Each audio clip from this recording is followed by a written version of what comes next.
Donc, bonjour Valérie. Bonjour. Comment ça va? Ça va bien, toi? Ça va très bien, merci. Valérie, j'aimerais savoir qu'est-ce qui t'a accroché dans le concept de la vitrine VG? Bien, la vitrine VG, dans le fond, c'est que j'ai un produit vegan. J'offre un chocolat qui n'a absolument aucun produit laitier, fait qu'automatiquement, ça devient un produit vegan. Mais c'est aussi que j'ai des produits qui partent de la racine des aliments. Vraiment partir à la base, pas les transformer trop, mais juste assez pour produire un beau produit. Dis-moi pas que tu offres un chocolat santé. Un très bon chocolat santé. Fait que ça allait de soi que tu t'associes à la vitrine VG, dans le fond? Oui. Puis dans le fond, c'est pour me faire connaître aussi. Je suis une nouvelle entreprise, vraiment tout nouveau, quelques mois. Fait que c'est vraiment faire connaître aux gens que ça existe. Puis les chocolats fins vegan, c'est-à-dire sans produits laitiers, sont très, très rares. Les ganaches sans produits laitiers, sans crème, sans beurre, il n'y en a vraiment pas beaucoup. Souvent, tu vas aller dans une chocolaterie, tu vas avoir le droit à celui à la menthe au fond, dans le fond. Celui-là que tu n'as pas envie de manger. Que personne ne commande. Là. Fait que moi, c'était vraiment ça, le but d'avoir des chocolats fins. Mais il y a aussi tous les gens qui aiment le chocolat de qualité par plaisir du chocolat. Fait que oui, j'offre un produit vegan qui répond à cette demande-là, mais c'est aussi un produit grand public parce que je vais de 52 cacao jusqu'à 78 T'en as pour tous les goûts. Exactement. Les gens qui aiment prendre un bon chocolat noir avec leur café, leur porto, leur vin, je réponds aussi à ces besoins-là. Fait que tu me fais plaisir à moi aussi. Puis tu fais plaisir à mon chum qui, lui, il a peu bébête à sucre. Exactement, oui. Ah, c'est Puis good, aussi ça. pour les parents qui veulent faire développer le goût du chocolat noir, du chocolat sans lait aussi, à leurs enfants. Ils ont différents pourcentages qui peuvent monter progressivement. Puis, tu sais, le 78 n'est pas nécessairement le meilleur non plus. Quelqu'un peut prendre du 70 puis c'est super bon. C'est sûr que plus on monte, moins il y a de C'est une sucre. question de goût, hein? Exactement. Puis dans le 52 comme ça faisait une grande quantité de sucre, puis je voudrais dire que j'utilise seulement le sucre d'érable, j'ai aucun sucre de canne dans tous mes produits. J'ai rajouté de la noisette. Fait que dans mes produits, j'ai dans le top 10 des allergènes les noix. Fait que c'est sûr, la noisette, la noix de cajou, la pistache et l'amande sont vraiment les 4 que j'utilise le plus. J'ai pas voulu aller dans sans allergène complètement parce qu'il faut garder un goût, il faut garder un côté onctueux. Puis j'ai choisi cette avenue-là. Bien, c'est parfait. Puis tes produits, on peut se les procurer où? Bien, comme c'est tout nouveau, j'ai signé ma première boutique la semaine dernière. J'en suis très, très contente. C'est comme une étape en tant qu'entrepreneur parce que, oui, je fais du chocolat et tout, mais c'est d'apprendre tout le côté entrepreneur. Ouais. C'est un changement de vie complètement pour moi. J'ai ma première boutique. Ça s'appelle le Par là-bas Café Boutique sur Georges Muir, dans le coin de Beauport. Fait que, idéalement, j'aimerais trouver d'autres boutiques, éloigner un petit peu les unes des autres. Mon objectif est d'avoir le Québec et l'Ontario comme public cible. J'ai une page Facebook, une page Instagram. J'ai un site web que, si tu me permets, je mentionnerai. Tout à fait. Vas-y. C'est azelchocolat.com.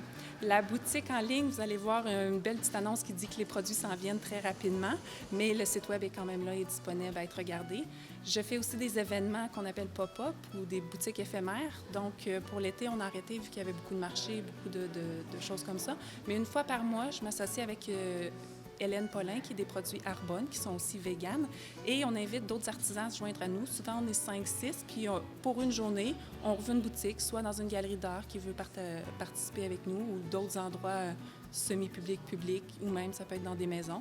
Puis pour une journée, on fait des boutiques. Fait qu'on peut dire aux gens, là, préparez-vous là, pour vos cadeaux de Noël, là, parce que c'est un beau cadeau à offrir. Hein? C'est un produit qui est même spécialisé, de pas grand marché. Donc, Puis j'ai une belle boîte qui regroupe chocolat plein, une mini-tablette remplie de pâte de noisettes, puis 4 chocolats fins.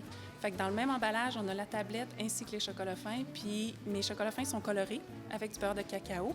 Donc, ça donne vraiment un super beau look. Puis c'est une belle petite boîte d'eau. Puis aujourd'hui, tu as envie de faire vivre quoi aux gens qui viennent te voir à ton kiosque? Juste goûter le cacao, savoir c'est quoi du cacao. Parce que les gens connaissent les bonbons chocolatés, puis ils pensent qu'ils connaissent le cacao, mais c'est pas nécessairement ça. Le type de cacao que j'utilise, c'est du Criollo, qui est biologique, puis qui est aussi d'un commerce équitable. Il vient de l'Équateur, puis c'est vraiment dans le haut de gamme du cacao. Fait que je veux juste leur faire découvrir le goût. Découvrir c'est quoi pour vrai, puis ça goûte quoi quand on va vivre une expérience. Oui, une expérience gustative. Ben, puis toi, c'est quoi ton type? Est-ce que tu es végé, vegan? Est-ce que tu es flexi ou tu es une carnivore? Je suis pas une carnivore, je prends aucune viande rouge, mais j'ai dû passer par différents modes alimentaires parce que j'avais un problème, mais on savait pas exactement c'était quoi. Puis ça a pris 10-12 ans à découvrir que j'ai un problème avec la protéine bovine. Ah. Fait qu'à un moment donné, tu sais, on se doutait qu'il y avait quelque chose avec le lait, que ça fonctionnait pas trop, mais ça s'améliorait pas assez pour qu'on ait découvert le problème complètement quand j'enlevais le lactose. Fait que le lactose, pour moi, aucune incidence. C'est vraiment au niveau de la protéine bovine que ça fonctionne pas. Fait que le besoin de la création de la compagnie est venu du besoin d'avoir un produit qui est adapté à ta situation. Pour que moi, je mange du chocolat.